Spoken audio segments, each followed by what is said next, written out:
दीपावली के दिन भंगी को दान में दे दे। ये दो चीजें सभी बिगड़े हुए काम बन जाएंगे और माँ लक्ष्मी होंगी प्रश्न और हमेशा धन से तिजोरी भरी रहेगी। दोस्तों, कौन सी है वह दो चीजें? जाने से पहले अगर आप हमारे चैनल पर नए हैं तो हमारे YouTube चैनल संपूर्ण व्रत कथा को सब्सक्राइब कीजिए और बेल आइकन को प्रेस कर दीजिए। तेल और आटा जैसे आवश्यक खाद्य पदार्थों का दान करना हमारे समाज और व्यक्तिगत जीवन दोनों में महत्वपूर्ण भूमिका निभाता है। यह एक साधारण लेकिन प्रभावी तरीका है जिसके जरिए हम सामाजिक असमानता को कम कर सकते हैं और जरूरतमंदों की सहायता कर सकते हैं। तेल और आटा दान करने के अनेक लाभ हैं जो सामाजिक, धार्मिक, आध्यात्मिक और व्यक्तिगत स्तर पर महसूस किए जा सकते हैं। इस लेख में हम तेल और आटा दान करने के विभिन्न फायदे विस्तार से समझेंगे। तेल और आटा जैसे मूलभूत खाद्य सामग्री किसी भी व्यक्ति की दैनिक जरूरतों में आते हैं।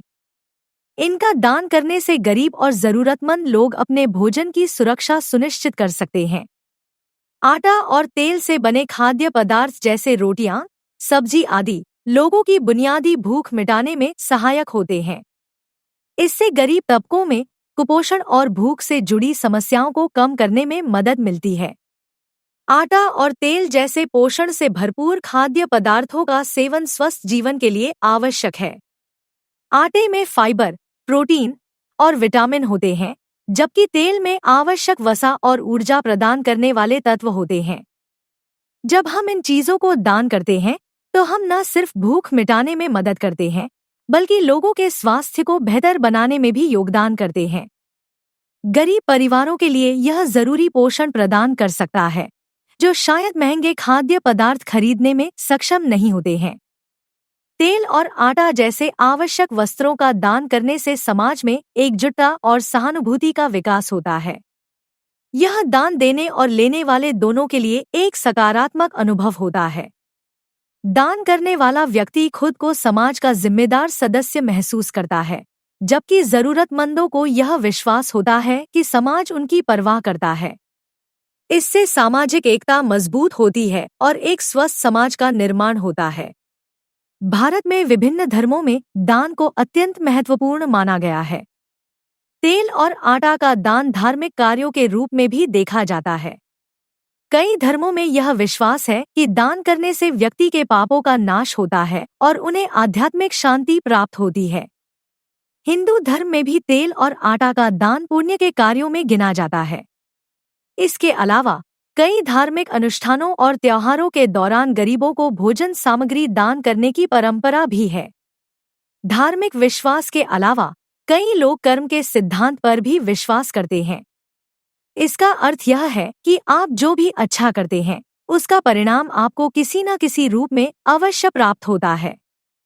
तेल और आटा का दान करना न सिर्फ गरीबों की मदद करना है, बल्कि यह आपके अच्छे कर्मों में भी गिना जाता है, जिससे आपको दीर्घकालिक रूप से लाभ होता है।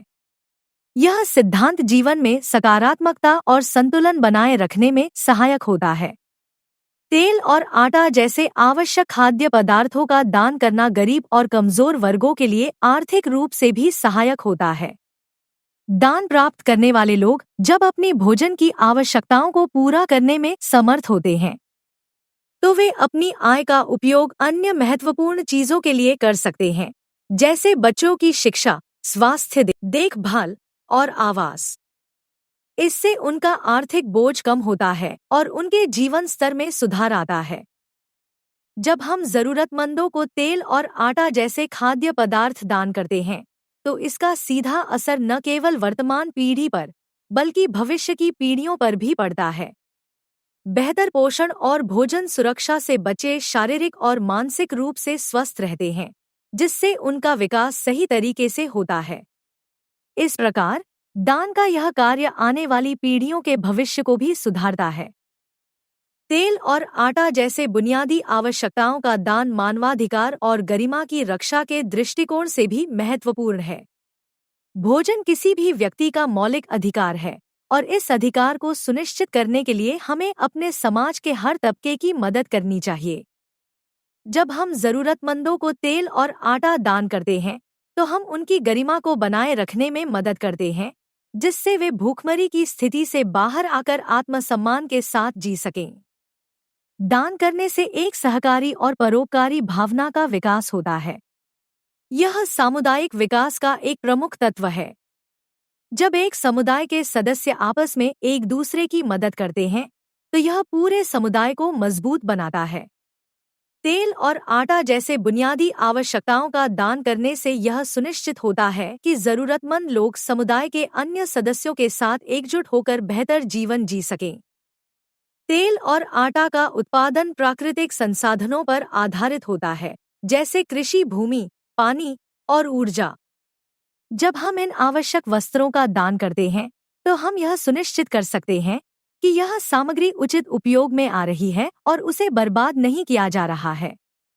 इसके अलावा दान के जरिए गरीब और वंचित लोगों की मदद करने से वे अनावश्यक संसाधनों का दोहन नहीं करते, जिससे पर्यावरण पर भी सकारात्मक प्रभाव पड़ता है। तेल और आटा जैसे खाद्य पदार्थों का दान करने से समाज में संवेदनशीलता और नैतिकता का विकास होता है। दान देने की प्रक्रिया लोगों में दूसरों के प्रति सहानुभूति, परोपकारिता और नैतिक मूल्यों को विकसित करती है। यह व्यक्ति को अधिक संवेदनशील और समझदार बनाता है, जो समाज में नैतिकता और जिम्मेदारी की भावना को बढ़ावा देता है। तेल और आटा का दान करने से केवल जरूरतमंद लोगों को ही नहीं, बल्कि स्थानीय कृषि और उत्पादन को भी समर्थन मिलता है। जब लोग सामुदायिक दान के लिए तेल और आटा खरीदते हैं, तो इससे स्थानीय किसानों और व्यापारियों को लाभ होता है। यह स्थानीय अर्थव्यवस्था को भी सुदृढ़ करता है और कृषि उद्योग को प्रोत्साहन मिलता है। दोस्तों, दीपावली के दिन भंगी को तेल और आटा दान में देने से सभी बिगड़े हुए कार्य बन जाते हैं। नंबर 2, अगर आपके ऊपर शनि ग्रह का दोष है या शनि ग्रह का प्रकोप है, तो तेल और आटा दान में देने से शनि का प्रकोप दूर हो जाता है। नंबर 3, भंगी को तेल और आटा दान देने से हमेशा धन के भंडार भरे रहेंगे और माँ लक्ष्मी हमेशा धन की वर्षा करती रहेगी। दोस्तों, आज के लिए बस इतना ही। अगर आपको आज की जानकारी पसंद आई हो तो वीडियो को लाइक करें और दोस्तों के साथ शेयर करें और हमारे YouTube चैनल संपूर्ण व्रत कथा को सब्सक्राइब करें। धन्यवाद।